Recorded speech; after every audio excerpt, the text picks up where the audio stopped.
মিয়ানমারের বিদ্রোহী গোষ্ঠী আরাকান আর্মির হাতে নাফ নদী থেকে বিভিন্ন সময় আটক হওয়া ৭৩ বাংলাদেশি জেলেকে অবশেষে দেশে ফিরিয়ে আনা হয়েছে। কেমন ছিলাম, এখন ভালো ছিলাম আর কি। খাওয়া তো একটু কষ্ট, দিয়াল মিলতে অনেক কষ্ট। ১৬ই ফেব্রুয়ারি সোমবার বিকেল ৪:৩০টার দিকে বিজিবি ও কোস্টগার্ড সহ আইন শৃঙ্খলা বাহিনীর সমন্বিত প্রচেষ্টায় কক্সবাজারের টেকনাফ ট্রানজিট জেটি ঘাট দিয়ে তাদের বাংলাদেশে ফিরিয়ে আনা হয়। সেন্ট মার্টিন ছিল ২৭ জন। সেন্ট মার্টিন যে ট্রলারগুলো ২৭ জন ছিল, ২৭ থেকে আমরা ২৫ জন রিসিভ করছি, বাকি ২ জনটা রোহিঙ্গা ক্যাম্পে ওনারা পাঠিয়ে দিয়েছে।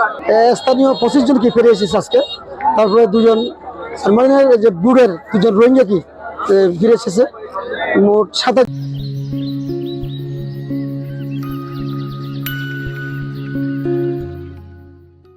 সেন্ট মার্টিনের জেলে ফিশিং বুট থেকে ধরা হওয়া আপনার কি ৩৬ জনের মধ্যে কি ২৭ জন কি ফিরে এসেছে আজকে। দীর্ঘদিন পর দেশের মাটিতে পা রাখতে পেরে জেলেরা উচ্ছ্বাস প্রকাশ করেন। টেকনাফ ঘাটে এ সময় আবেগঘন পরিবেশের সৃষ্টি হয়। অপেক্ষায় থাকা পরিবার পরিজনদের মাঝে ফিরে আসে স্বস্তি। বিজিবি ও সংশ্লিষ্ট বাহিনীর পক্ষ থেকে জানানো হয়েছে ২০২৫ সালের বিভিন্ন সময় মাছ শিকার করতে গিয়ে অসাবধানতাবশত বাংলাদেশি জেলেরা জলসীমা অতিক্রম করে মিয়ানমারে ঢুকে পড়লে আরাকান আর্মি তাদের আটক করে। পরবর্তীতে তাদের মিয়ানমারের অভ্যন্তরে বিভিন্ন ক্যাম্পে আটকে রাখা হয়।